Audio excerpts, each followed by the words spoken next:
All right, so today we're going through nutrients as they get broken down in the digestive process. And then what we're going to do is we're going to work our way through understanding our 6 essential nutrients. So, well, not all 6, but we'll go through like a good chunk of them minus water. And then we're going to, at the end, kind of get into metabolism from the perspective of training clients, right? So like, we've talked about metabolism a lot. We're not necessarily going to break down all of the biology behind like ATP production again.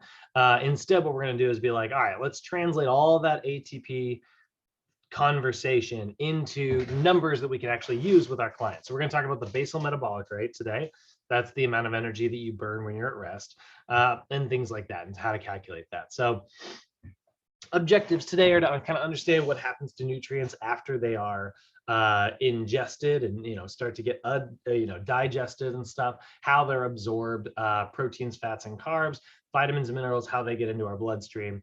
Then we'll talk about metabolism, like what that means, what energy is, how our cells make ATP. So like we see the 3 energy systems. We're not going to put that in our notes again today.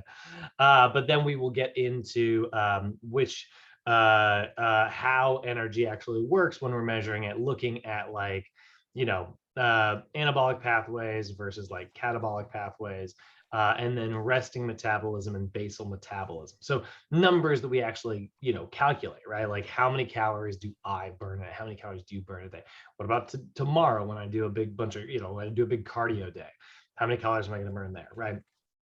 So a little video to kind of start us off as we kind of work our way through the digestive system here. Is it the second one I want? No, it should be the first one, right? What's up, Dion?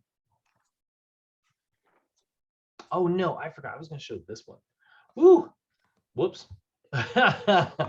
Almost. Yeah, now I remember. Oh, okay. Not a crash course video. I forgot I showed the crash course video next month. All right, here we go. Oh, share sound. Hold on. Now here we go.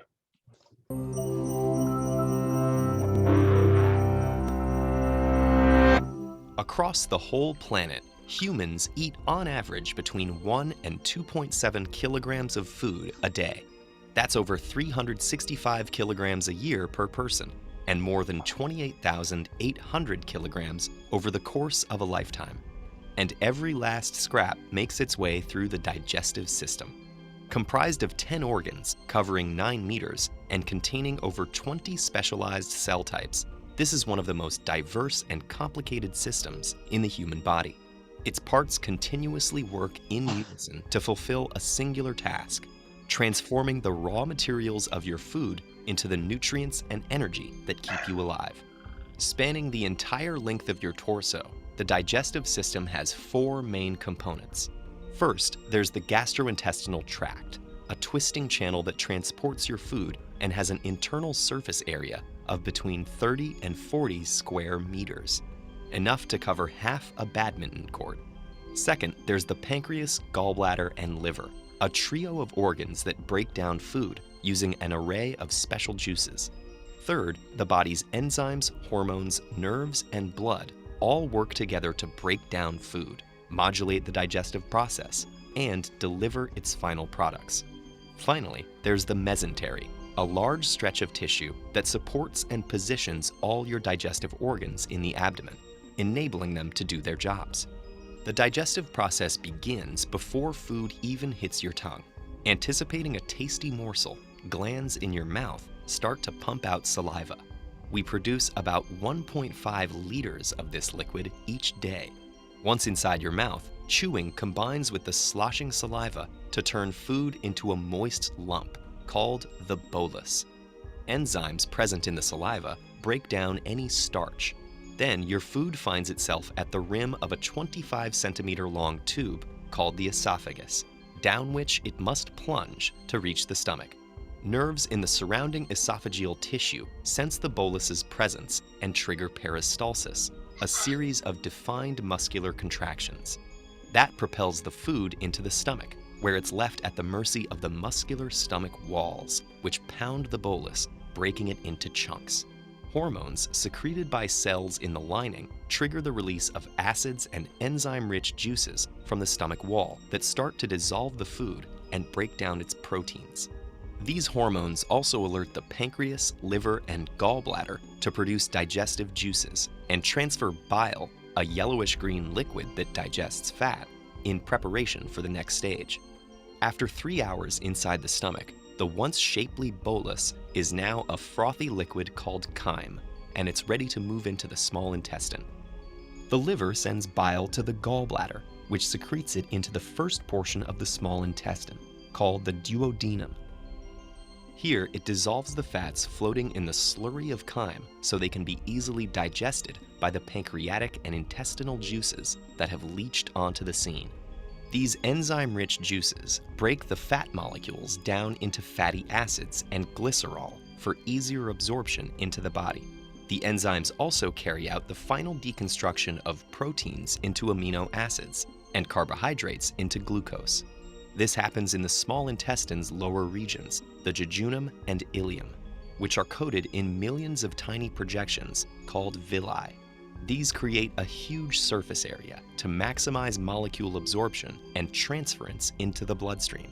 The blood takes them on the final leg of their journey to feed the body's organs and tissues. But it's not over quite yet. Leftover fiber, water, and dead cells sloughed off during digestion make it into the large intestine, also known as the colon. The body drains out most of the remaining fluid through the intestinal wall. What's left is a soft mass called stool. The colon squeezes this byproduct into a pouch called the rectum, where nerves sense it expanding and tell the body when it's time to expel the waste. The byproducts of digestion exit through the anus, and the food's long journey, typically lasting between 30 and 40 hours, is finally complete.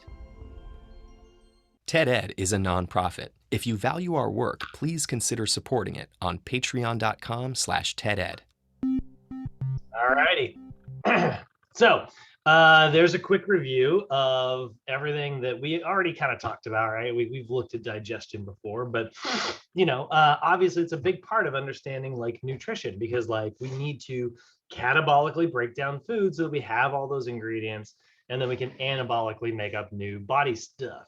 So the idea of like digestion, right? Digestion is we're segmenting food into its basic units for absorption, right? We are taking food from being this large, complex thing and breaking it down into this small pieces of simpler things, right?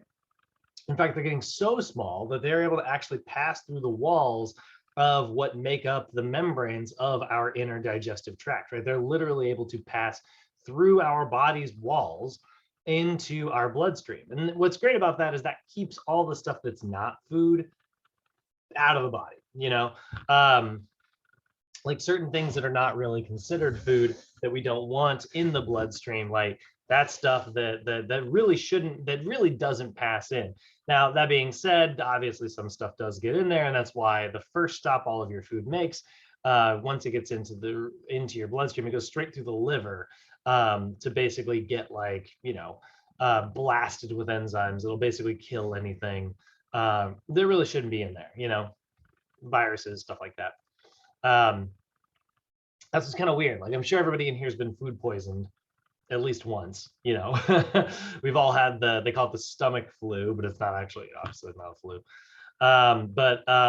We've all been food poisoned at least one time throughout our lives. What's funny is you're constantly getting food poisoned. You just don't know it. Like 24 hours a day, 365 days a year, there's just constantly bacteria making its way. But most of the time our immune system is keeping up with it and kind of destroying anything that might harm us. And so the digestive system is really a big chunk of that. So first thing we're going to see once we get food in through the mouth is it's going to go to the stomach. Your stomach is this kind of J-shaped pouch that's going to receive food. It's connected to your esophagus. Your esophagus is technically part of your digestive system as well.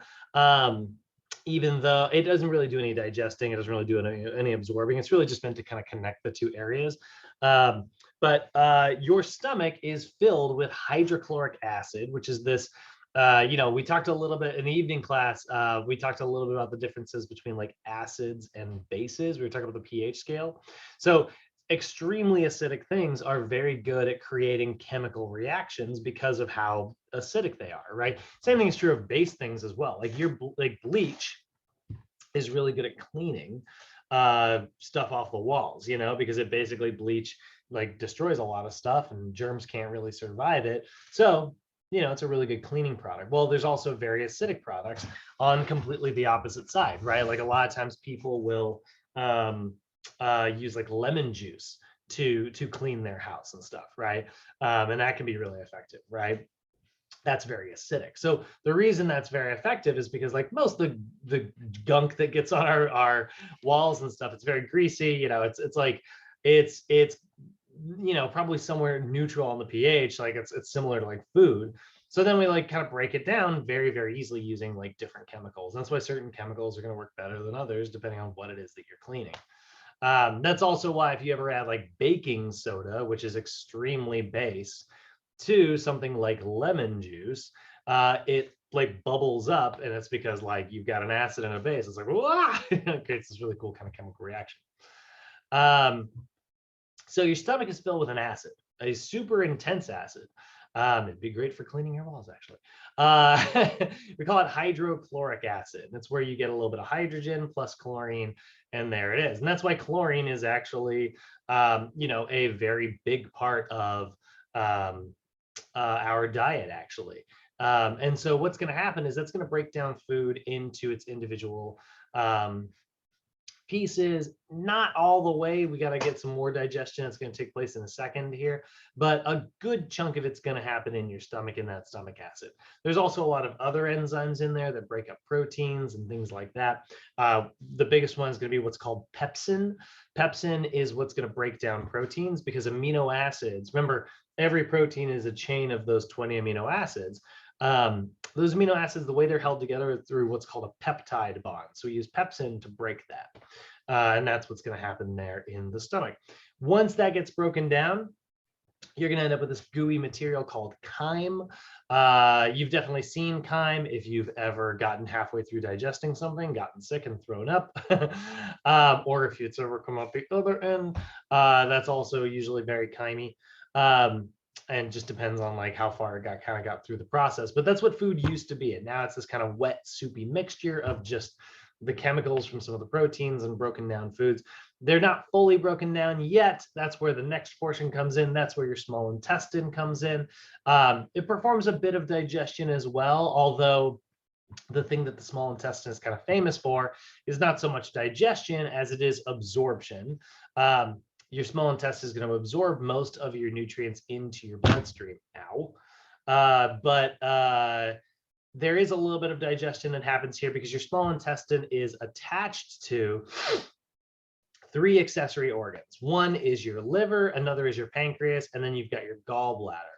So your liver is this like really important organ that, like I said, the first stop food makes when it goes into your bloodstream is goes through the liver again, but that's not the only thing that the liver does. The liver also, on the outside of our body, excretes what is called bile. Bile kind of acts like dish soap on a greasy pan.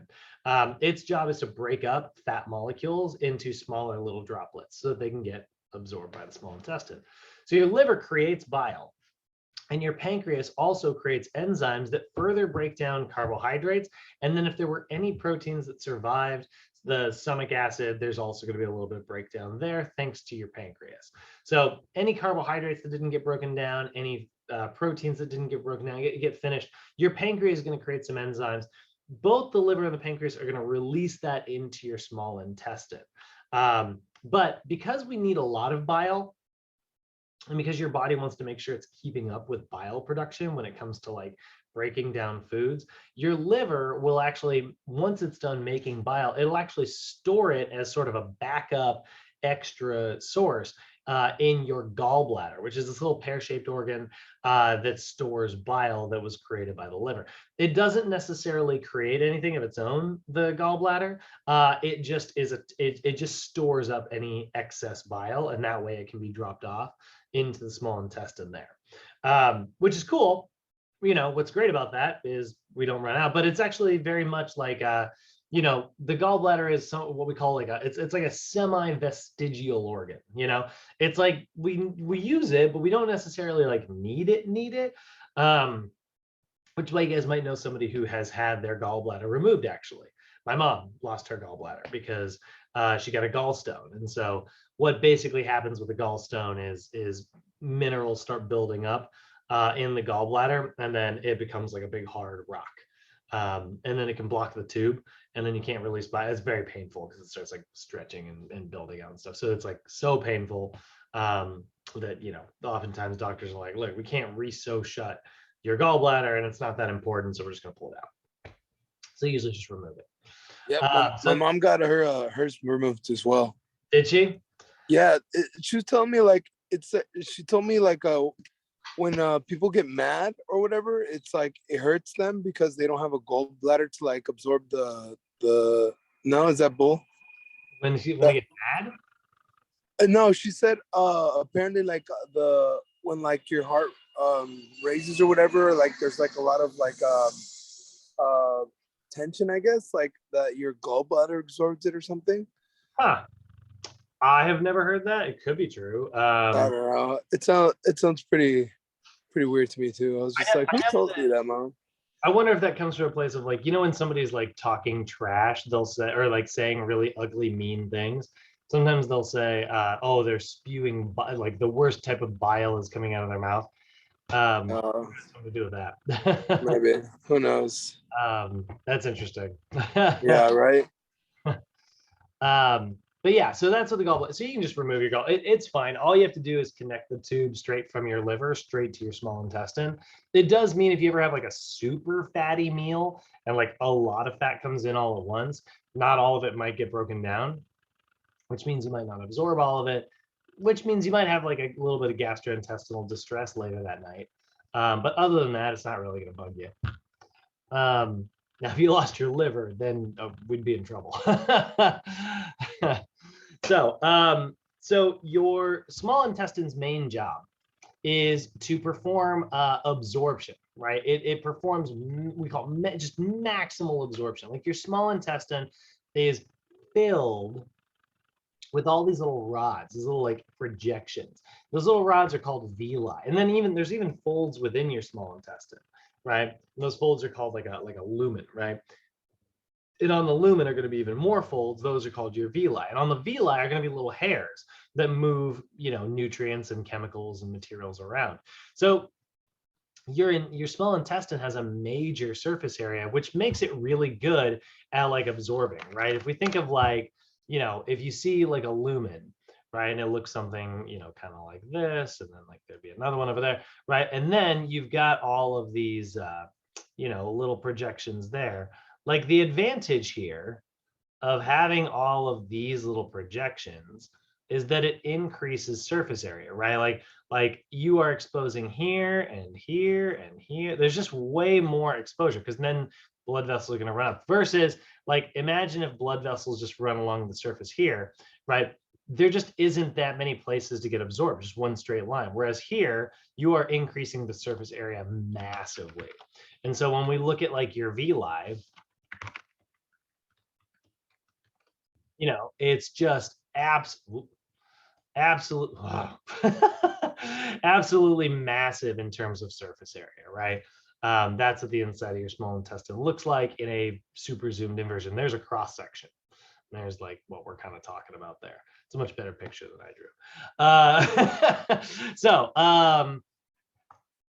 That is what your villi are. These little rod-shaped projections that cover the walls of your small intestine.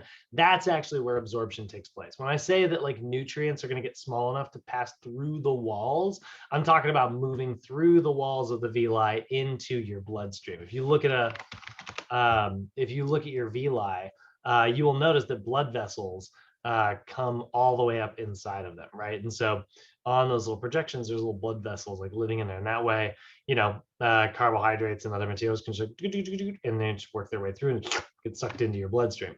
So that's how that works. And that is your small intestine. Now, lastly, we've got your large intestine. And your large intestine is going to collect any undigested food, anything that didn't get broken down in the end. It'll hopefully break that down using bacteria.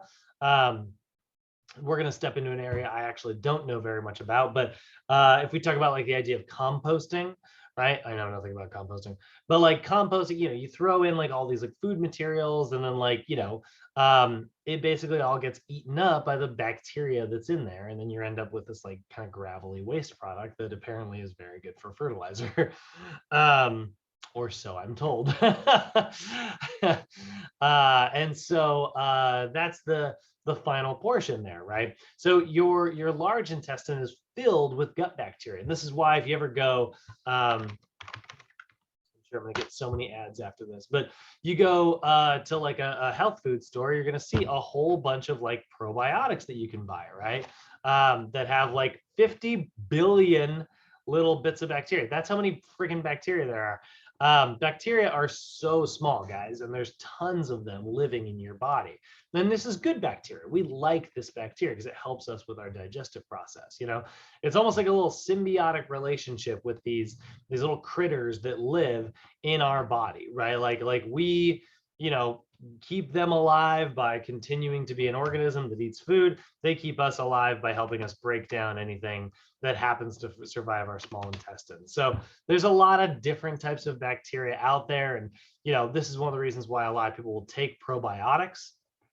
You can see all the different versions of them out there. Here's one, by the way, so hard to say, Streptococcus.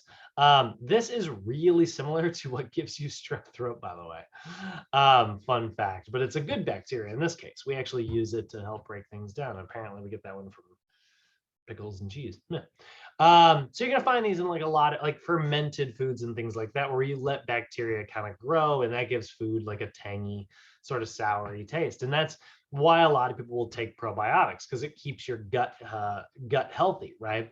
Another benefit to your gut bacteria that happens in your large intestine is that gut bacteria, it's a living organism, right? And so it does what every living organism does, including the dog that lives in my house that I have to take care of every now and then, where it's like I gotta feed him.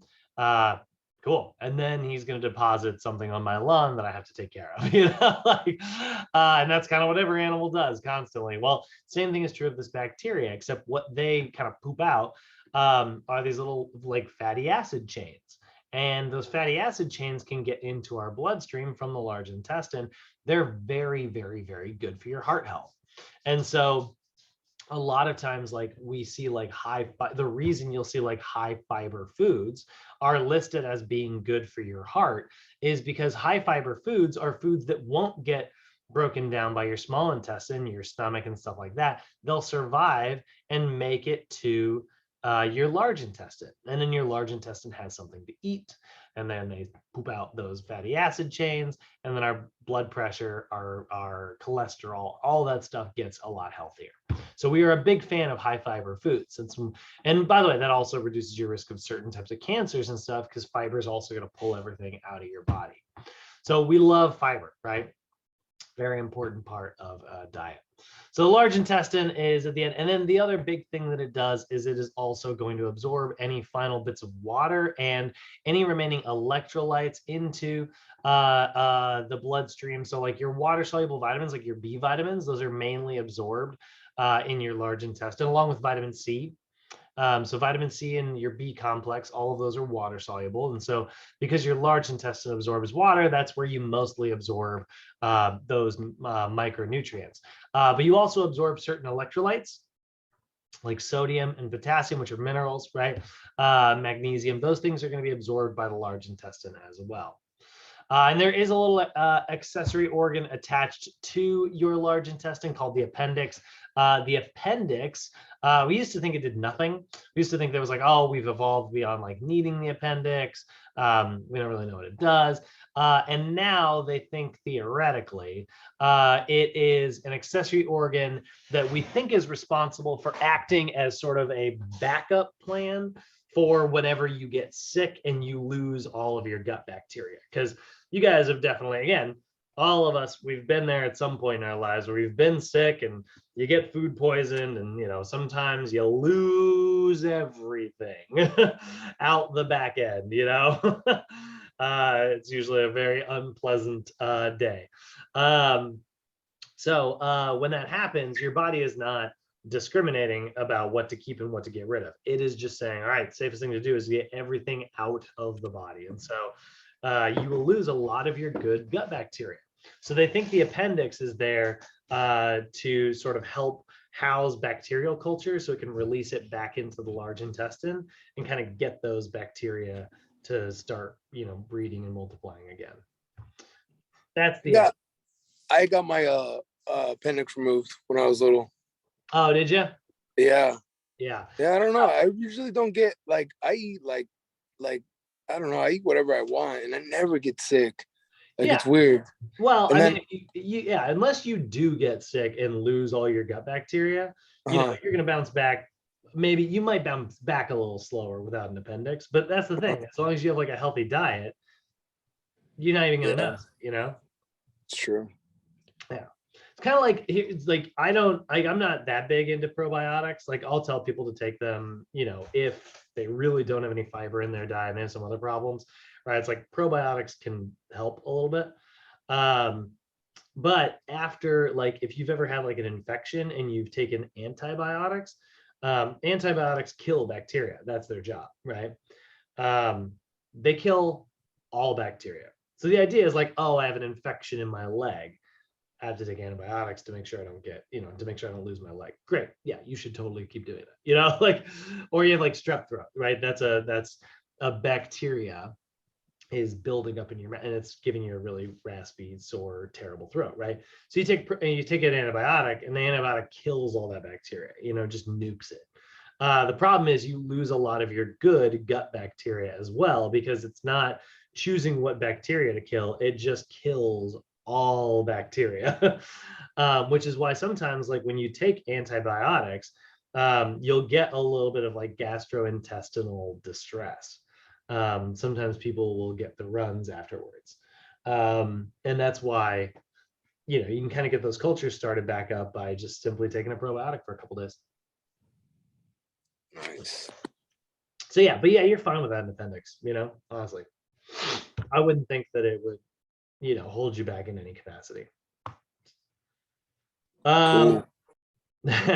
So yesterday we talked a little bit about this, so we're going to see it here, talking about our essential nutrients. Remember, that's going to be carbs, proteins, fats, vitamins, minerals, and water.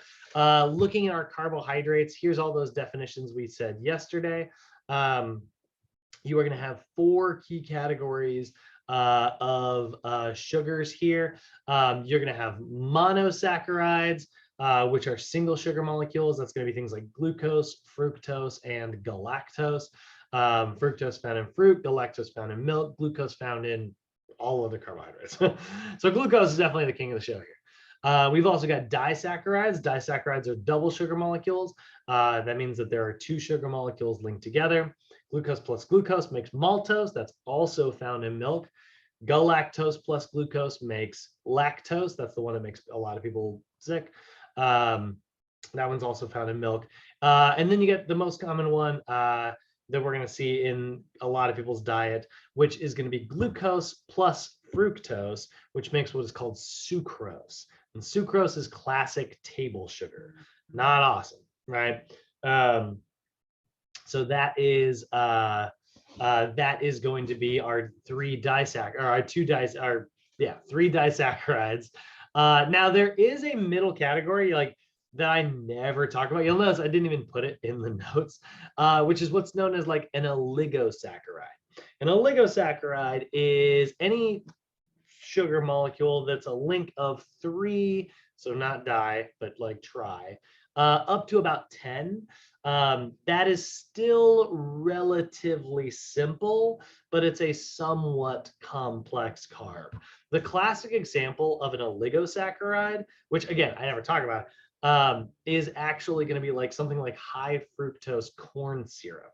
Not very good for us. Very sweet tasting because it's packed full of sugars that are still relatively simple. And we can break it down really fast, so then it tastes very sweet on our mouth.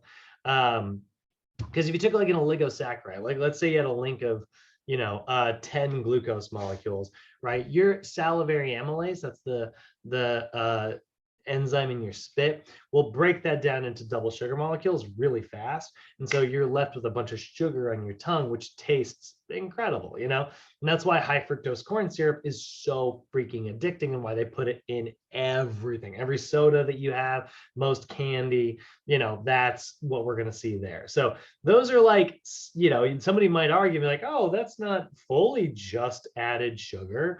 It's a somewhat complex carb. And people have been hiding behind that, for years. But no, it's a very simple carbohydrate. It is not good for us. It enters your bloodstream way too fast, spikes your blood sugar levels, causes a lot of health problems. Definitely to be avoided. And then we got the classic polysaccharides. And polysaccharides are 11 or more. This is a very complex, complicated carbohydrate. A lot of times you'll have thousands of glucose molecules attached together in like a single bit of like, bread or something, right? And so it's a lot of things. Like we call our polysaccharides that we're going to see are going to be starches. That's the big complex carb found in rice, potatoes, breads, pasta, beans, vegetables, things like that. We got glycogen. That's the storage form found in our body. So it is a starch. It's a liquid starch, which is why like your muscles, your liver, they're going to store it in a little bit of water with all the like carbohydrates. Honestly, if you were to pull glycogen out of your body, guys, it would look like when you're boiling rice and that scum is at the top of the pot. That's what your glycogen would look like, just kind of spread throughout your muscles, which is great because now you have like a whole bunch of glucose molecules that you can just break off whenever you need to create ATP.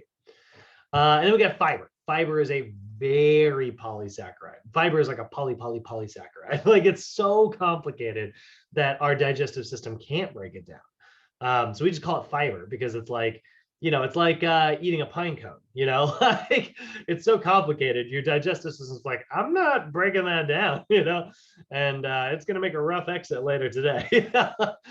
And that's what your fiber is, right? It's the stuff that we don't break down. There's a special form of fiber that I never talk about, by the way. You guys might be familiar with if you've ever had to crunch squish a bug, called chitin. Chitin is actually a complex carbohydrate, and it's what makes the shell of crabs, and it's what makes the shell, there's a gross picture, of bugs. So, you hear the conversation all the time. It's like, well, what if we farmed bugs and we ate bugs? They got like, there's a cricket protein. You guys can buy that.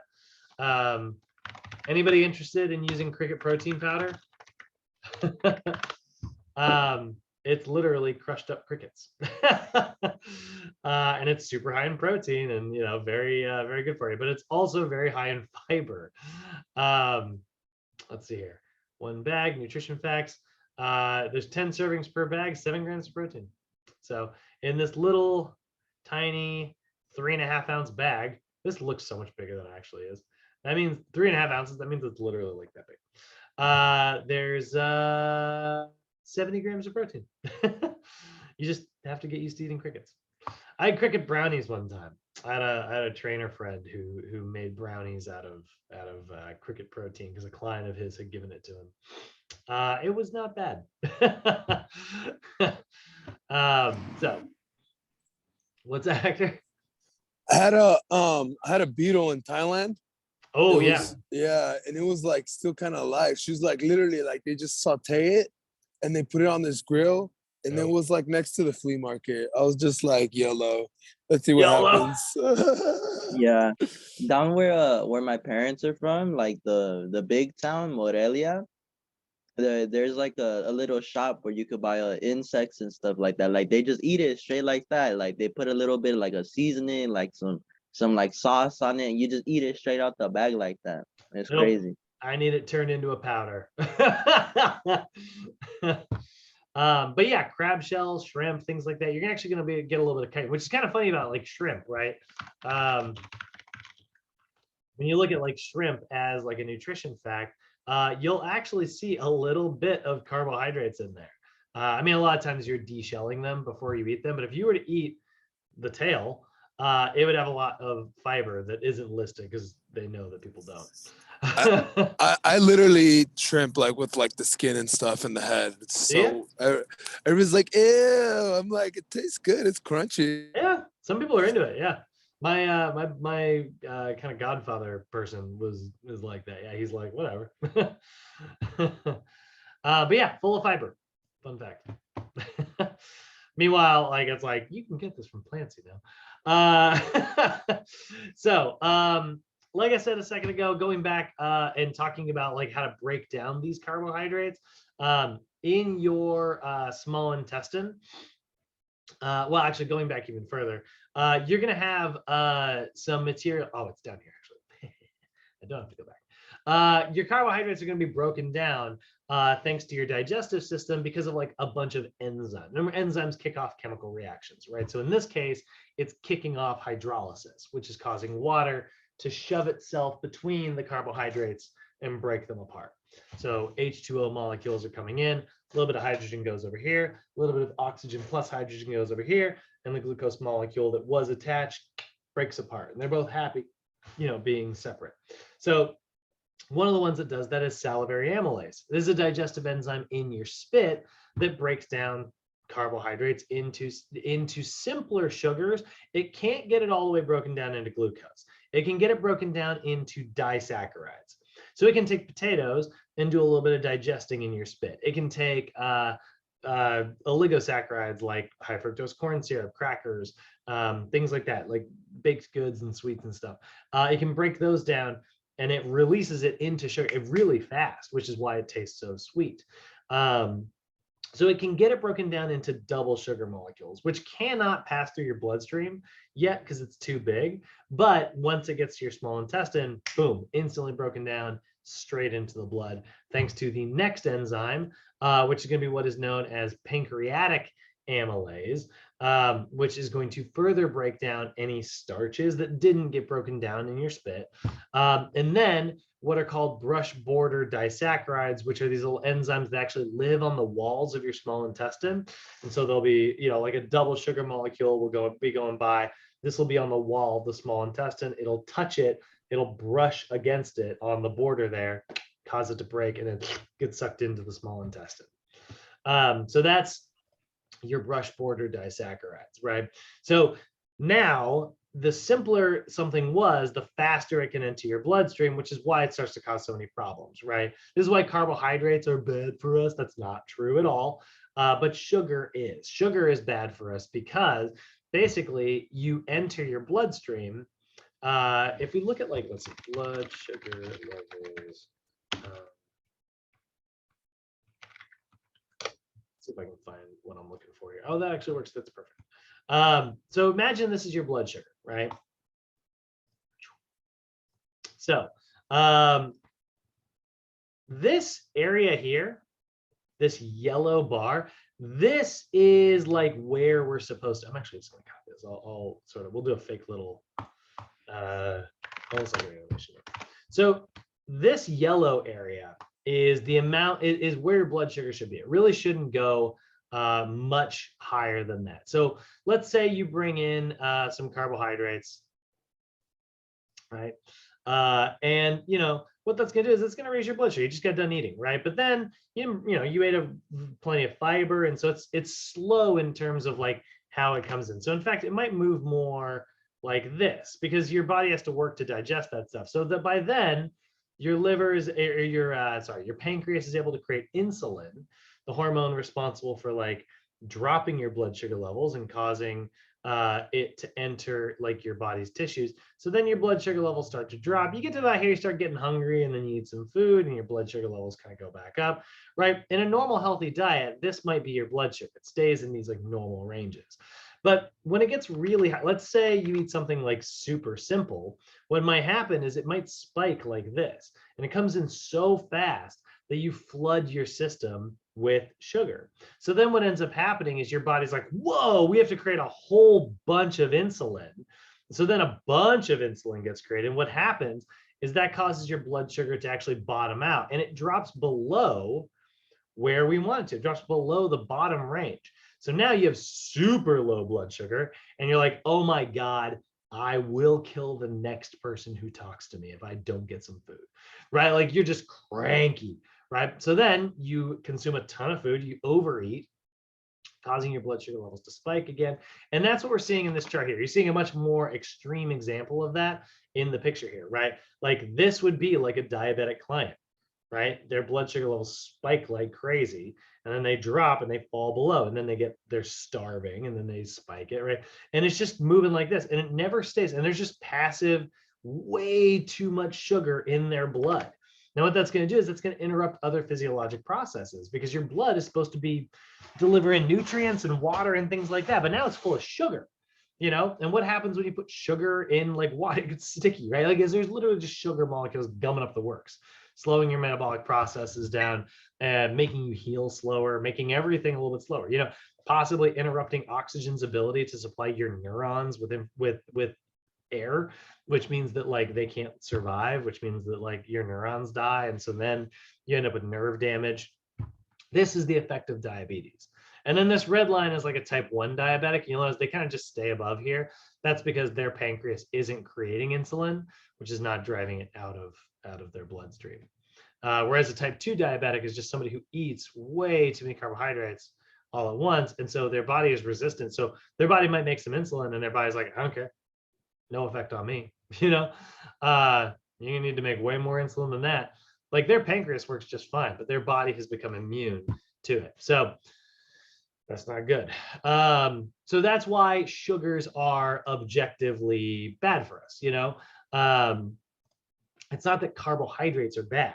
It's bringing in massive amounts of carbohydrates that are so simple that they just go straight into our bloodstream without us having to digest them. That's not a good idea. So that is what's going to happen there. So carbohydrates and other nutrients, they're going to go straight through your liver once they're absorbed. That's the first thing that's going to happen there. By the way, there's a couple different ways that you're going to enter this stuff into your bloodstream. I have been using the most common one as my example. I've been using the most common one as the example because it's the easiest to understand. Some of it is going to happen through what we call it passive diffusion. Okay, passive diffusion is basically where something can fit through something else if it's got a little bit of holes in it, right? So it's going to go down a concentration gradient, right? So if I had a bucket of water and I tilted it like this, and I had a wall separating that water, but it's not like a solid wall, it's a wall with like some little holes in it, the water is going to slowly leak through, right? So if you look at like passive diffusion as an example here, you'll basically see something with some holes in it is going to generally just kind of passively move from one side to the other, right? It just kind of passes straight through the walls. Pretty easy, doesn't take any energy, piece of cake. There's also facilitated diffusion, which is where a protein will actually push something across from one side to the other. It's going to look more like this. There will be a specific shaped protein that actually kind of shoves stuff from one, actually that's a good one, shoves stuff from one side to the other, so it binds here, and then all of a sudden this protein kind of changes shape, shoves it in there, you know. That's facilitated diffusion, right? So that's going to kind of carry certain materials across. There's active transport, which is kind of cool. That's like a little shuttle. Active transport is where something actually grabs something else. This takes a substantial amount of energy, but it basically acts as sort of like a shuttle bus, carrying something from one side to another. Give me a picture.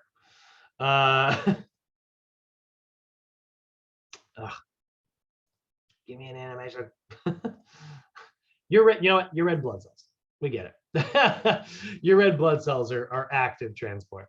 And then we have endocytosis. Endocytosis is cool. That's where like a cell will sort of surround another cell and then just open up its inner membrane and sort of, absorb it, right? A cell will come over, hug something else, and then it will open it inside and start dissolving it. So that one, not so much part of your digestive system, but these three, you're definitely going to get stuff into your bloodstream that way. Most of it through passive and facilitated diffusion.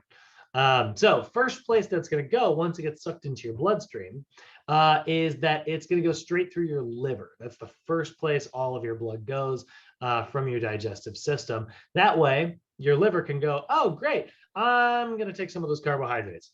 It's going to take some of those carbohydrates and it's going to link them back together. Glucose molecules, link them back together and make glycogen. So glycogen is the storage form of glucose in your body. It is a polysaccharide, aka a starch. And yeah, it's not quite the same as like a potato, but it's pretty close. If you're Irish like me, it's all potato. So that's what glycogen does. And then it can happen throughout your muscles as well, because then like your blood's going to continue, it's going to get to the heart and then it'll get pumped out through the rest of the body. And there's going to be some passive like sugars in the blood there, and your muscles are going to go, oh great, I'm going to store some of that, but that is what's great about going through the liver first is it's able to kind of detoxify things. That's why like alcohol, for instance, is so hard on your liver. Is because that's the first place it goes. And so your liver is like, I can't break this down. It tries to, but it can't.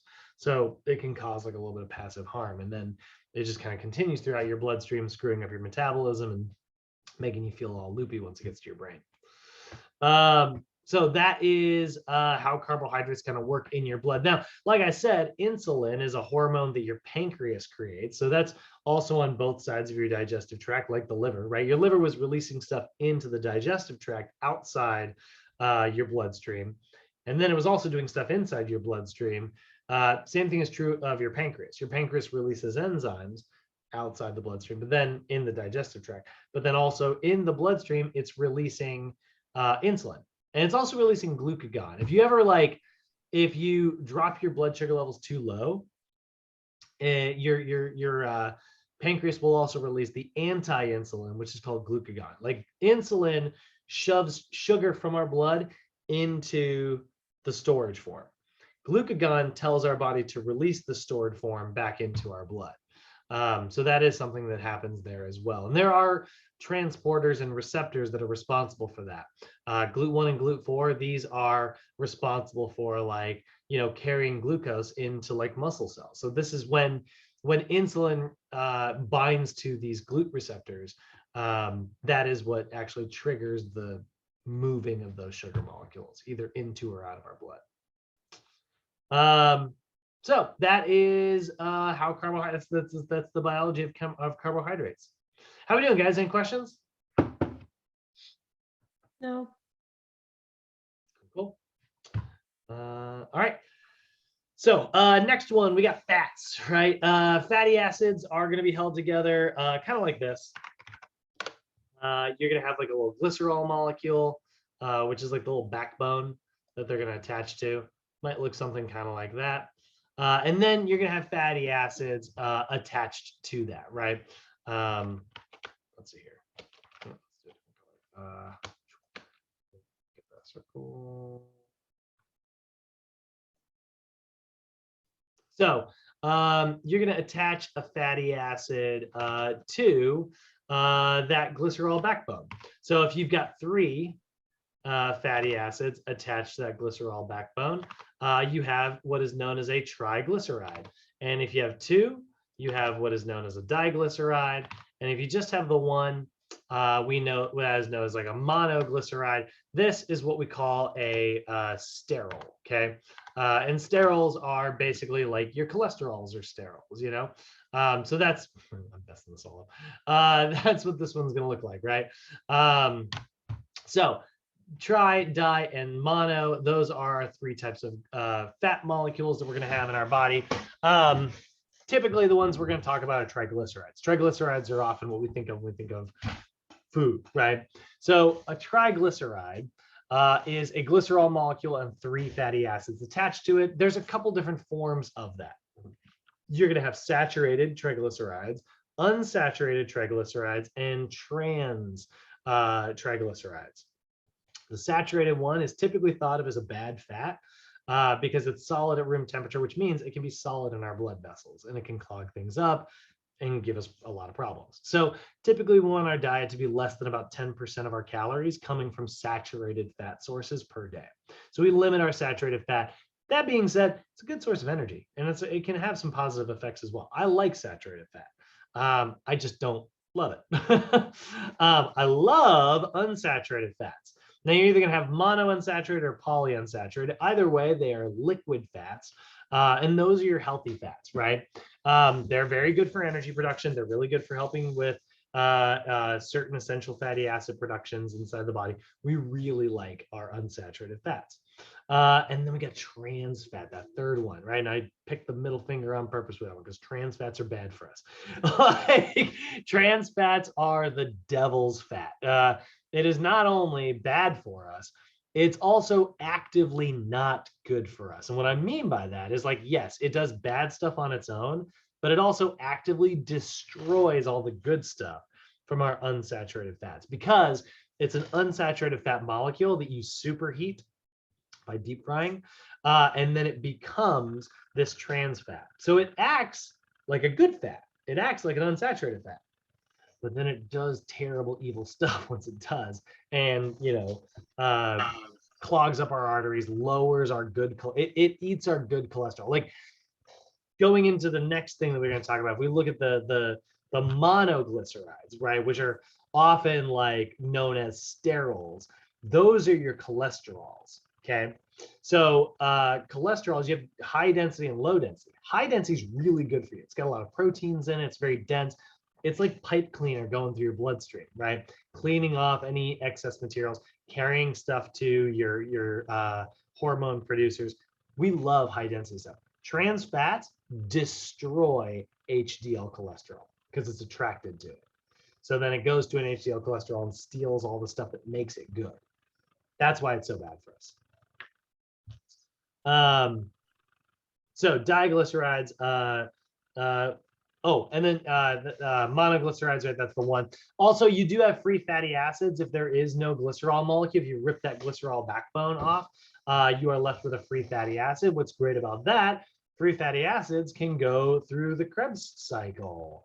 They can get oxidized with a little bit of extra oxygen, and suddenly they can be used for energy production, which is why we like triglycerides, because a triglyceride, try for three, has 1, 2, 3 fatty acids attached to it.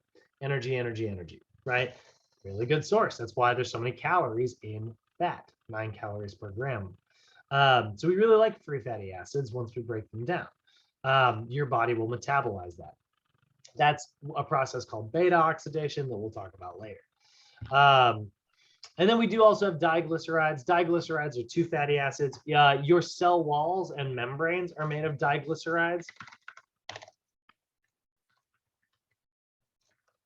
If you look at a cell wall, okay, that's all the chemical.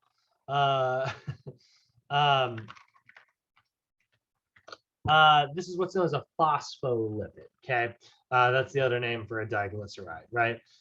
More commonly referred to as a phospholipid, and it looks like this. It's got its little, like, phosphorus end, and then it's got 2 little fatty acids there. So if you drop oil in water, what happens, right? It makes these big old globules, right? And you could stir it up all day, and it's just going to kind of all bind together. The reason it's binding together is because of these little heads right here. So you have this head, which actually really likes water. And then you have this head that is super, like, we call this hydrophobic. It hates water. So then this end puts itself out here in this end. So now what happens is water cannot penetrate from one end to the other. And so your cells actually use that to keep water in themselves and water outside of their cells. And then what they'll do is they'll have proteins that straddle the cell wall in order to allow certain materials in and out. And so this would be a protein that, yeah, now materials can go through there, because this, nothing can get through this. That's called a phospholipid bilayer, bi for 2 as well. So it's a diglyceride bilayer, double wall. When we're digesting triglycerides, when we're breaking those down, some of it's going to happen in your mouth. You have what's called lingual lipase in your spit, not just the salivary amylase. A little bit of fats are going to break down. That's why fats taste so good to us. In your stomach, there's going to be a little bit as well. Not a ton, but a little. And then in your small intestine, bile is really going to do all the heavy lifting. Bile and a little bit of pancreas, what's called pancreatic lipase, but mostly bile is really going to break that down. If we look at like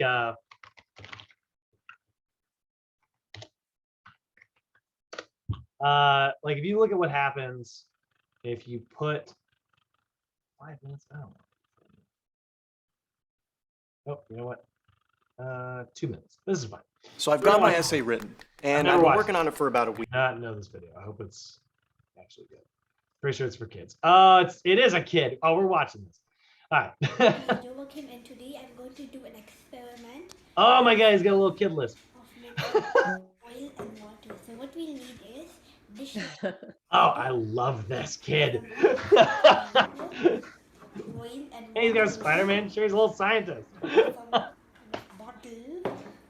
a stick, and a funnel. So what we'll do is put the funnel on top of the bottle.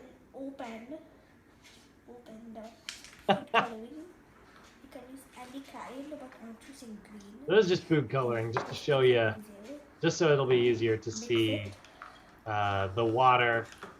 I don't know if you can hear him. Just so we can see the water a little bit better. And then we get some oil there as well. Careful inside, so it won't spill. It makes me so happy. And then put the oil, but not too much. This is kind of cool, right? You can see the oil is less dense, so it sits on top of the water and doesn't really mix. And mix it. You're gonna shake it like crazy. Give it a little bit of time. See, now some bubbles are floating to the top. Separates again, That's the oil. right? Oil and water do not mix because the hydrophobic ends face in and the hydrophilic And now ends face out. that means this sits on top of the water. But And you add bile, aka dish soap. then we will shake it once again. This guy's got 1,000 subscribers. He's got more subscribers than I have on my Search YouTube channel. And look at that. Now mixes. it's all mixed up. The dishwashing liquid has mixed everything up. That's incredible. That's my favorite video I think I've ever shown in class. So that is how bile salts break down your fats and they basically break up those walls. And that process is called emulsification. So if we do all that, we use the lingual lipase, we use all these like materials, right? What's going to happen is your fats are going to be small enough that they can actually pass into your bloodstream. And some of them will be what are known as lipoproteins. So this is a triglyceride that has like a shell of protein around it, right? So this is what we know as like cholesterol, right? So there's two main types of cholesterols that we're going to have, right? And here's where that happens. This is the whole process, right? Fat droplet gets broken up and passes into the bloodstream. So there's two types of lipoproteins, right? Lipo coming from fat, protein being a protein, right? And these are your cholesterols, right? So if we look at like HDL versus LDL cholesterol, looking at them, they look different, right? Physically, and they act very different, right? So we often think of LDL as the bad cholesterol, right? And we think of HDL as the good cholesterol. Come on, these are oversimplifying these pictures. There we go. So look at an LDL versus an HDL. They literally look different chemically, right? Same ingredients are present in both. But what you're seeing is a lot of fat stored on the inside versus here, a lot of protein stored. So protein is very dense, right? So like you want to think of HDL cholesterol as this dense stuff.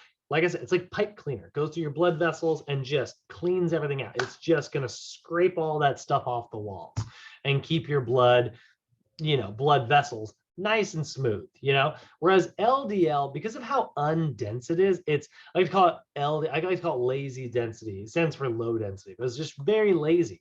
So it starts building up in your blood vessels and you end up with plaque. This is called complicated plaque. That's really dangerous. So the LDL stuff is bad. The HDL stuff is good. You're going to get a lot of LDL in saturated fats. You're going to get a lot of HDL in unsaturated fats. So this is why we like fish, olive oils, nuts, avocados, seeds, things like that. Those are all very good for us because they are filled with those good cholesterols. And that's fats. Questions, comments, concerns? No. Very simple. Okay. Cool. All righty. So next we got proteins. So when it comes to the digestion of proteins, right? A protein is going to be a big complex chain of amino acids, right? So what you need to do is you need to break down your proteins. Your proteins have these really cool shapes, right? We call it the three-dimensional shape, right? They coil up. They do all these really cool things. Yeah,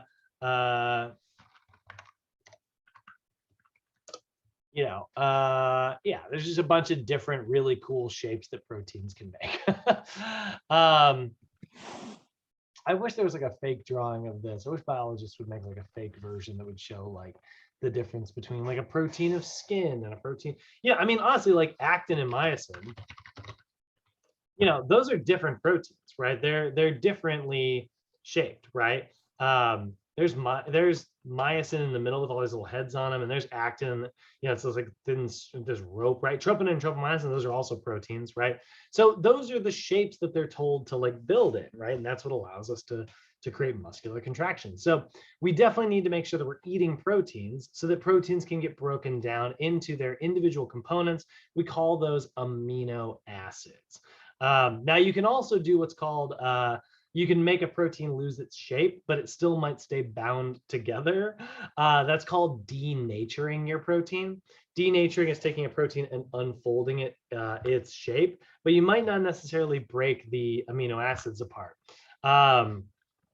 Anybody in here who has ever cooked poorly and burnt the crap out of their food and you're left with this charred mess, that is denatured proteins. They're all still being kind of held together, but there's really not a lot of like nutritional value left in that food. That's why denaturing is not so great. Anybody in here ever put protein powder in their oatmeal? Did you ever do that? No. No, not a fan. Surely someone. Long time ago. I do. Okay. I do it. I love it. Okay, so now have you guys done it where you put the protein powder in first, then microwaved it second? No. Never done that one? If you do, No. you'll notice your protein powder will kind of come together in the middle of the bowl, and then it'll kind of like, it'll look different. It denatures your protein. So like, it actually loses some of its nutritional value. That's why you want to make protein first, pour the powder in, mix it up. I actually like to add a little bit of water and get my protein powder to be like a slurry first and then put it in. Pro tip, try it out. It's great. He said, not knowing anything about cooking. So that's what proteins are. They give our body like different structures. So this is what denatures a protein. That can happen from like excessive heat. That can denature a protein, but also like enzymatic activity. So here, if you look at this picture, this is like 1, 2, 3, 4, 5, 6, 7 amino acids all linked together. And here is where like a digestive enzyme such as like pepsin, which is found in your stomach acid, will break that apart. So you get 2 that are, eventually going to get broken down. You get 3 that'll eventually get broken apart, right? Until eventually you're left with nothing but, individual amino acids. And then they can go into your bloodstream, right? So nitrogen can shape itself in a lot of really cool, funky ways, giving us about 20 unique amino acids. And depending on what order those amino acids come together, that will determine what type of protein you've got. Now you do have in your body what's called your amino acid pool. Your amino acid pool is a collection of amino acids found in fluids and tissues throughout your body, which is pretty cool, right? That way, like if you haven't eaten for a couple hours and you have done some squats or walked up a hill or, you know, lived your life, but maybe you haven't eaten any food in a little while. Luckily, your amino acid pool can take care of that, right? It's like, wow, we got some protein stored up here in the shoulder, and then it puts it into the bloodstream and sends it down to the calves, you know? It's not quite how it works, but it's a good visual. And that's your amino acid pool. It can basically, most of it's actually stored in your liver. Again, your liver is pretty central. And so like it'll send it where it needs to go. Now, if you are absolutely filling your liver with like a ton of amino acids all the freaking time, what will happen is your body will go, all right, we clearly have more amino acids than we can turn into proteins. What we're going to do is we're going to strip the nitrogen out of those amino acids and turn them into carbohydrates. So you will be left with a molecule of glucose. And then that molecule of glucose can go in for energy production, but you're left with the extra nitrogen. So then that will get sent over to your kidneys to get filtered out. Your kidneys will pull the water out of anything that's left, and you are left with what is called urea. Your urea will get sent to your bladder most times, and then added with a little bit more water, and now you are left with urine. But that is not the only place it goes. Sometimes it also, you will lose a lot of urea through your sweat as well. So oftentimes, you know, your sweat will actually smell worse if you have like way too much protein in your diet. Which is why, you know, your body, if you get too much protein, your body just turns into carbohydrates. That's why like more protein does not mean more muscle. That's a very common misconception. Somebody tells me they want to bulk up and they're like, yeah, I'm getting, you know, just amped up my protein. It's like, well, if you didn't amp up your calories, that's not going to help you bulk up. You're already tapped out in terms of protein utilization because of this right here. You only have so much DNA, right? DNA is what's responsible for taking your protein. So what DNA does, you can see here, it's this double helix, right? This is a molecule of DNA. And what it'll do is it'll go through a process called transcription, and it will create what is called RNA, which is a little blueprint, goes over to these little things called ribosomes. And ribosomes will tell, with this little strand here, how to put the amino acids in what order. So it'll say, blueprint says tryptophan first, glutamine second, tyrosine third, right? It'll put it all together. And then you are left with a protein. And then it gets shipped out to wherever it needs to go and makes new you. So that's your DNA. Coolest, and by the way, DNA itself is a protein. That's kind of fun. Coolest protein in your body. All right, those are our macronutrients. Questions, comments, concerns. How are you all feeling so far? Good. Cool. All righty. So moving on to vitamins, minerals, and water, right? So absorption doesn't need to break down vitamins. Vitamins, straight into your bloodstream. Piece of cake. Minerals, straight into your bloodstream. Don't need to be broken down, right? You need to break up the stuff around those vitamins. You know, we do need to break down like food into its individual components to where like the vitamins are exposed to the bloodstream, but like vitamins can just go straight into your bloodstream very easily. Same thing with minerals. So there's going to be two types of minerals, right, and two types of vitamins. Vitamins are going to fall into the category of water soluble vitamins. They dissolve in water and therefore they are carried around the body by water. These are all of your B vitamins and your and vitamin C, right? So B vitamins are great. A lot of times B vitamins are going to act as what we call coenzymes, right? When you look at the Krebs cycle, which is so freaking complicated looking, you know, all these little like funky long words, right? Those are all B vitamins acting in accordance with one another. So they're really good at releasing energy because they're acting as enzymes, right? Kicks off this part of the chemical reaction, which leads to that one leads to that one, leads to that one, leads to that one, right? B vitamins are going to facilitate that, which is awesome. And then they do other stuff in the body as well, but that's sort of our favorite thing that they do. And then you got vitamin C, which is going to do really cool stuff. It's going to interact with a lot of the other vitamins as well. Vitamin C is sort of like the jack of all trades vitamin, or it's more like a Labrador. It's like the dog in the dog park that just gets along with everybody. You know, that's vitamin C. It interacts with a bunch of your B vitamins. It interacts with a bunch of your fat soluble vitamins, right? Vitamin C is great. It interacts with your immune system, which is why a lot of times when you're getting sick, you know, you go take some airborne, you know, or what emergency. That's vitamin C, right? Then you get your fat soluble vitamins. They dissolve in fat, right? So we actually need to have fat in our diet in order to absorb fat soluble vitamins, which is why, again, you make a smoothie, make sure it has some type of fatty material in that smoothie, right? If it's just like apples, kale, spinach, and lemon juice, I don't know if that would be a good smoothie or not. I don't know anything about smoothie making. You should be adding a little bit of like olive oil to it, you know, or something like some peanut butter or something that has some fat in it, because that'll help you absorb those vitamins a little bit better. So vitamin A is going to interact with our eyeballs to help us, you know, help the rods in our eyes function. Vitamin D is going to interact with our calcium, which we'll talk about in just a second. Vitamin E is going to interact with our collagen and proteins, and vitamin K is going to interact with our blood. They all do very, very, very cool things, and they have more jobs than that, but those are kind of the famous ones. So we definitely want to make sure that we're getting plenty of vitamins in our diet, but we also need to have minerals, minerals are inorganic substances, right? When I say they're inorganic, I mean that they're not really going to work with carbon.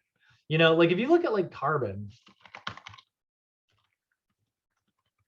you hear that we're carbon-based life forms. It's always this like term that's used in like sci-fi movies, you know, like aliens and all that. The reason we call ourselves like a carbon-based life form is because like all of our energy and most of the materials in our body have carbon in them. Your amino acids have carbon, your fats have carbon, your proteins, your carbohydrates have carbon, right? So we use carbon for everything, and that's because like you'll hear this joke in the carbon world, or you'll hear this joke in the biology world. Carbon is just like friends with everyone, you know, it gets around town and just interacts with everybody a little bit, you know, it's schmoozing all day long. That's why we like carbon, but it doesn't get along with certain other minerals, which is part of the reason why we have vitamins to kind of assist in that process. Like carbon and iron don't really get along that well. They do if you do it just right. That's how you end up with what's called carbon steel.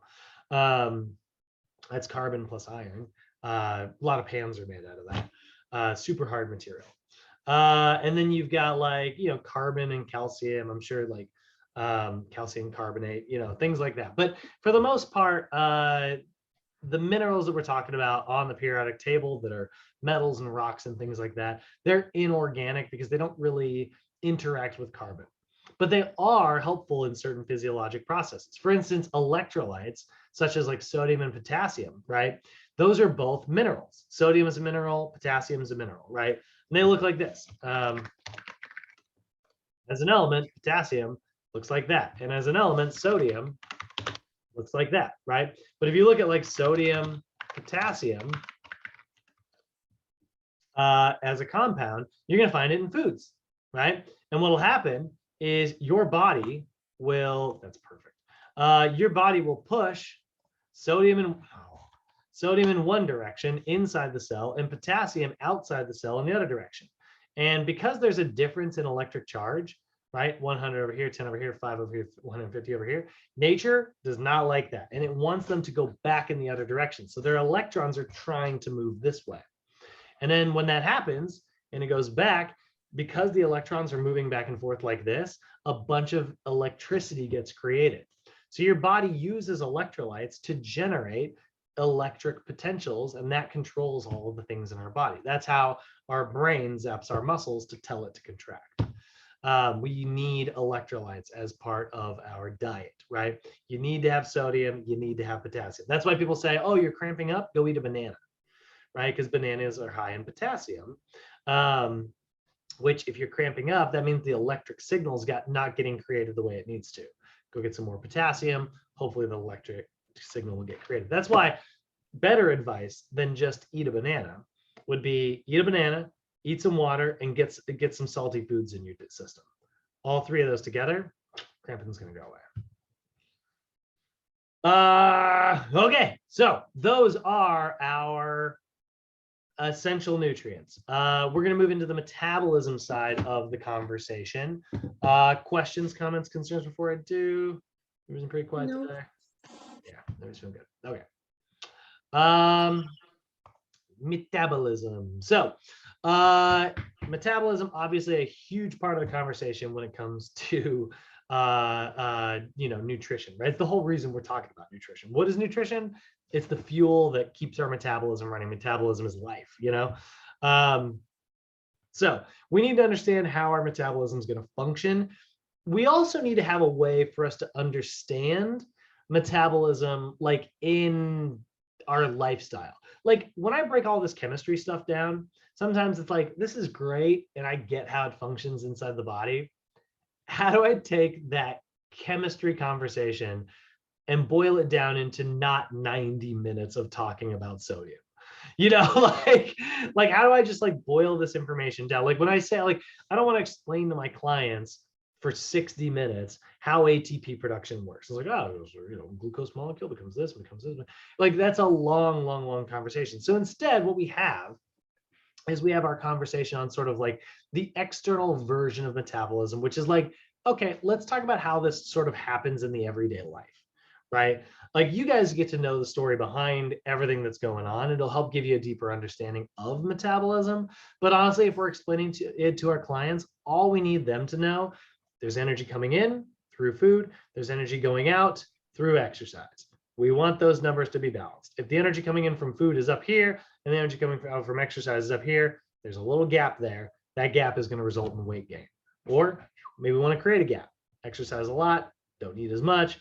We create a gap, energy is leaving. So your body's like, hey, I can't just like run out of gas, right? Like a car runs out of gas, stops running. Our bodies run out of gas. We're not just like, and so anyway, your metabolism until like, it doesn't work that way. That would be bad. So what does happen is your body will go, all right, clearly I need 500 calories worth of energy. Lucky for me, I stored it in glycogen and fat cells. So then it can get triglycerides from your fat cells. Now it's got the ability to produce energy.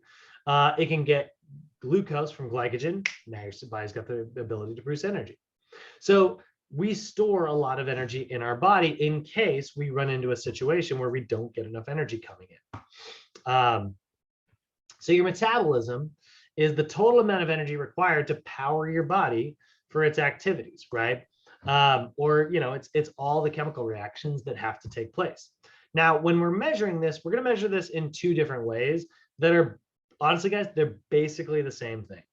There is what is known as your basal metabolic rate. That's your BMR. This is the one that you'll usually hear people say. It's the minimum amount of energy required to sustain life in an active state, like an alive, functioning state. And then there's your resting metabolism, your resting metabolic rate. It's the minimum amount of energy required by the body at rest. So when I say at an active state, I don't necessarily mean like active, like you're moving around in the world. You're still like passive, but like if you were awake, laying down, not doing anything, and you existed for 24 hours straight, that's your basal metabolic rate. Your resting metabolic rate would be if you were completely in a coma and you need to run your body. So the basal metabolic rate includes like eating food and processing that food, but it doesn't include physical activity. Therefore, we can kind of use these things exactly the same. I mean, this one does take into account the food stuff. So oftentimes your BMR will be just slightly higher than your RMR. But honestly, guys, whether it's BMR or RMR, and your clients will ask you, it's the same thing. Okay, it's the number of calories you take to run your body. So if we look at like a BMR calculator, right? And I punch in, like, I'll just use my statistics here. Whoops. So there we go. I burn, by existing, about 1,798 calories per day. Actually, I'm 33. 1793. So that's my basal metabolic rate. Now, obviously, I'm not just sedentary.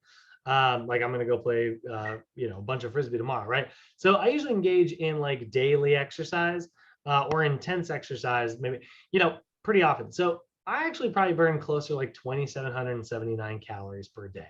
This is my, we call this your this is my TDEE, total daily energy expenditure. It's all the energy expenditure coming together.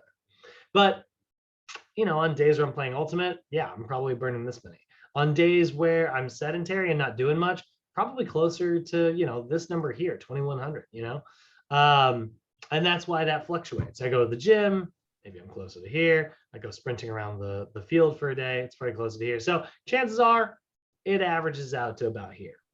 So now if I'm trying to create an energy gap, trying to create a deficit, right? All I got to do is make sure that I'm bringing in less than 2,700 calories per day. And if I do that, I'm going to lose weight. And if I want to gain muscle, I want to gain weight, right? All I got to do is make sure I'm eating more than 2,700 calories per day. So that's why energy metabolism, this is how we take all the information we talked about and we sort of break it down, right? It's much easier to understand when we talk about it as a metabolic rate, you know, a number that we can use to understand things, right? And all of that, right? All of that is used to supply our body with ATP. If you don't give yourself enough energy, you don't give yourself enough food, you know, let's say you have a 500 calorie deficit where your body's like, hey, you know, I need to do 500 calories worth of work, but you didn't give me 500 calories worth of food. What'll happen is your ATP, your adenosine triphosphate production will have to come from somewhere else. So it's going to get it from your glycogen. It's going to get it from your fat stores. Eventually that ATP breaks down into ADP. That's adenosine diphosphate. And it can actually further release some energy from ADP as well, leave you with AMP, which is adenosine monophosphate, but it really doesn't like to use these for energy because they're just not as efficient. So just really quickly reviewing like where all that energy is being produced. If we look at sort of an animal cell here, you know, like I said, you're producing ATP all the time in your cells.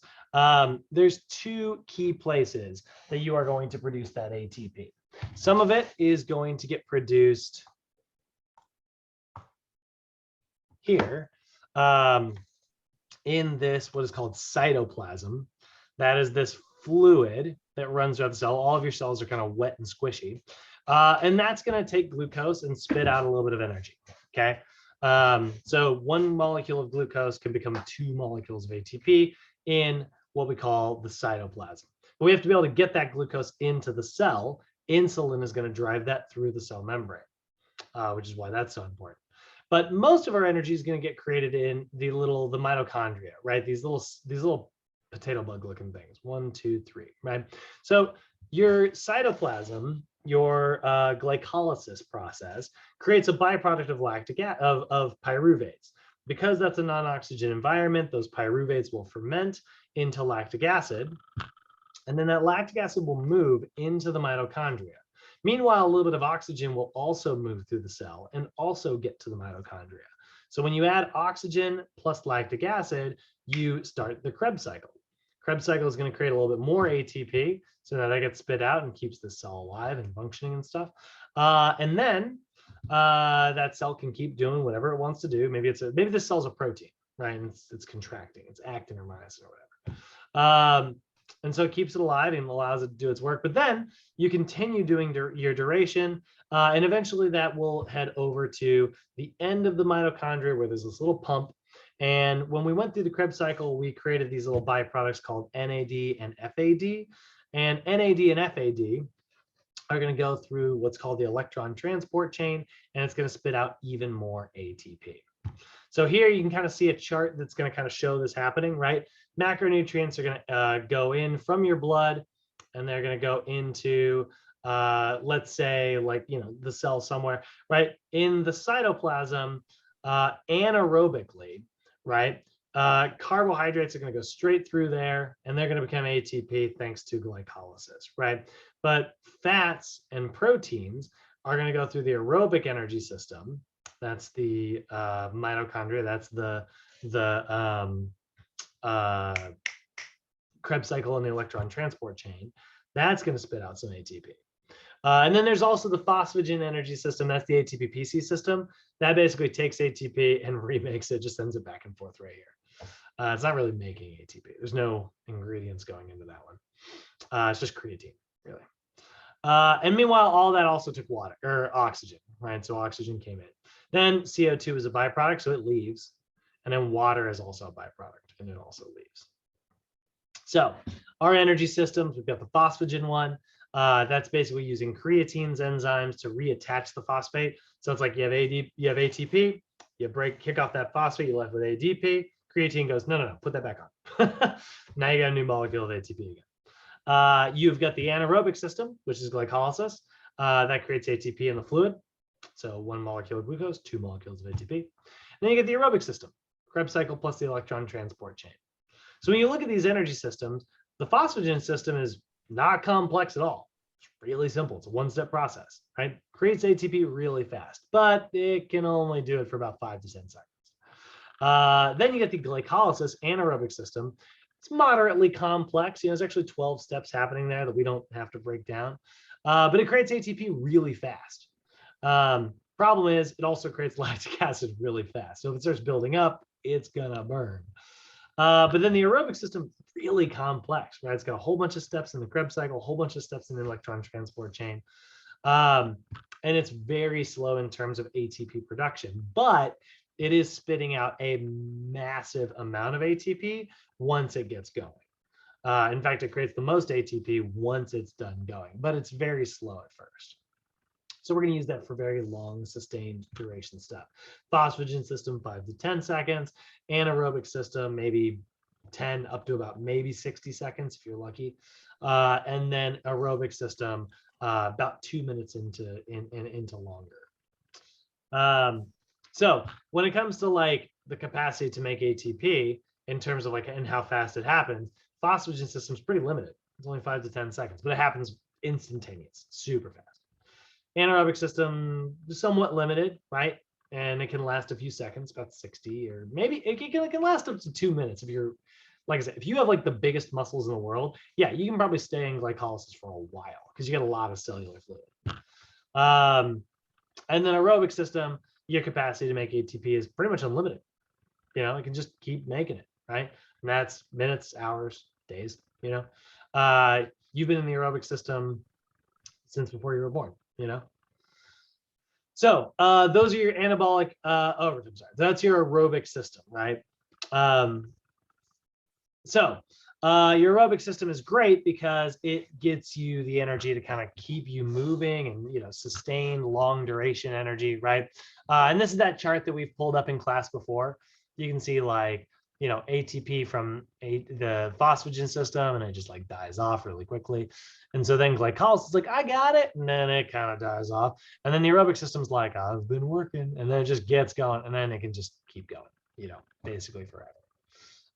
And then this is your exercise intensity. If your intensity is low, you are mostly aerobic. And if your intensity is high, you are anaerobic. So this would be like, let's see here.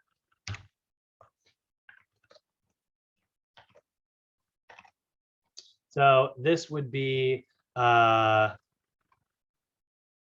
like from here to here would be like 1 to 5 reps.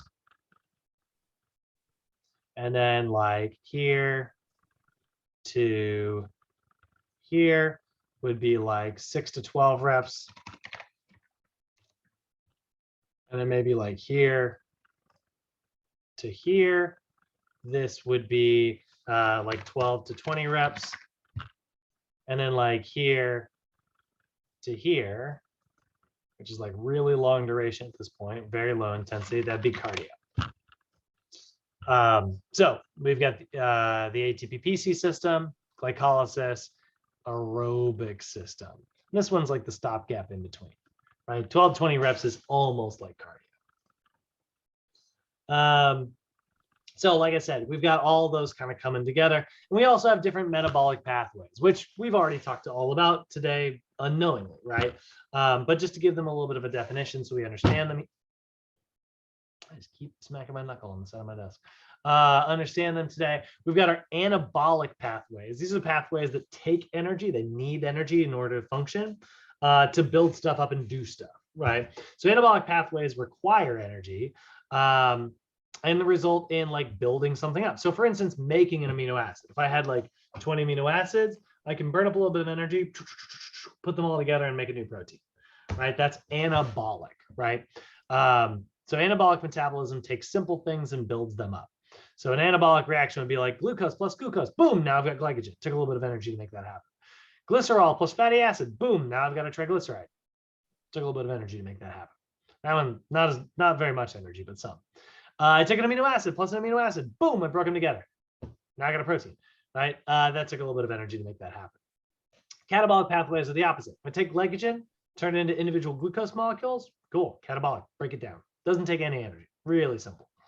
In fact, it releases energy, right? Triglycerides. If I took a triglyceride and I turned it into glycerol and a fatty acid, I broke them apart, right? That released some energy, right? That's catabolic. And if I took a protein and I broke it down into individual amino acids, that would release a little bit of energy. But it also, in doing so, creates a little bit of urea, which again, we don't love. Now, at the end of this PowerPoint, there's just a bunch of pictures, just to kind of show you what these things look like. So here is anaerobic glycolysis. Glucose comes in, splits down into 2 pyruvates, which eventually become lactic acid, and a whole bunch of NAD and FAD, and a whole bunch of ATP. By the way, you'll actually notice 2 ATP coming off here. In my opinion, those arrows are actually backwards. They should be going this way. It takes 2 ATP to do glycolysis. So it takes a little bit of energy to actually start glycolysis, which seems weird because it's all about making. I keep saying it makes 2 ATP. Technically, I've been lying. Glycolysis makes 4 ATP, but it used 2 of them to get the process started. So you netted 2 ATP. You made a profit of 2, which is a much better way to describe it and simpler and easier to understand. But this picture is like, sometimes people are like, that's why it looks the way it does. There's the citric acid cycle. There's a Krebs cycle, right? So that lactic acid will get converted into this enzyme called acetyl-CoA, and then that will go through the Krebs cycle, spitting out a little bit of ATP and a whole bunch of NAD and a whole bunch of fat. NAD, fad, NAD, fad, NAD, fad, right? It's all over the place. And then NAD and fat will go through this little pump here called ATPase and or ATP synthase, if you want to call it that. It squeezes it together, spits out 32 ATP, all from the byproducts of the Krebs cycle. And the byproducts of the Krebs cycle came from the byproducts of glycolysis. So it all kind of happens together. Now, you can also make glycogen if you take glucose and link them all together. Oh, that's not true. Sorry, not look at the wrong one here. Sorry, you take glucose, link them all together, you end up with glycogen, but you can also take glycogen and break it apart, and then you end up with, glucose molecules, which can go through the Krebs cycle. Totally the same process, just backwards. So that is digestion into metabolism. We put them together. We just summarized our entire 12-day class. So carbohydrates broke down into monosaccharides eventually, right? And then monosaccharides can be used for energy production. Fats can get broken down into fatty acids, like triglycerides and free fatty acids. Free fatty acids can go through energy production. I didn't talk about it, but free fatty acids can become oxidized into acetyl-CoA, and that's why they can go through the Krebs cycle. It has to skip glycolysis in order to do that. Proteins can get broken down and become their individual building blocks, known as amino acids. And then we can assemble amino acids into whatever protein we want to make. New skin, new hair, new nails, new muscle, new enzymes, new DNA, whatever. Vitamins, minerals, and water are all really important because they allow metabolic processes to occur. You can't break down a protein without water. You can't break down fat without water. You can't break down carbohydrates without water. Water shoves itself in between the molecules and splits them apart catabolically. Or we can take the components of water from 2 separate molecules, suck the water out, and that will cause them to link together. And that's how we make stuff. So we need water, right? Vitamins and minerals are going to help with those processes in order to make those things happen a little bit faster and more efficient, which is great. 3 energy systems are constantly making ATP. You've got glycolysis, which is anaerobic, going into the Krebs cycle, which is aerobic because it requires oxygen into the electron transport chain. Your body prefers to use carbohydrates in order to do this, but if it doesn't want to use carbohydrates, it can use fat. It can oxidize a fat molecule and go straight to the citric acid cycle, which then will take it through the final electron transport chain. And that is everything. Questions, comments, concerns? Last time I'll ask. Nope. Cool. All right, guys. Let me record here, and I'll let you all out of here.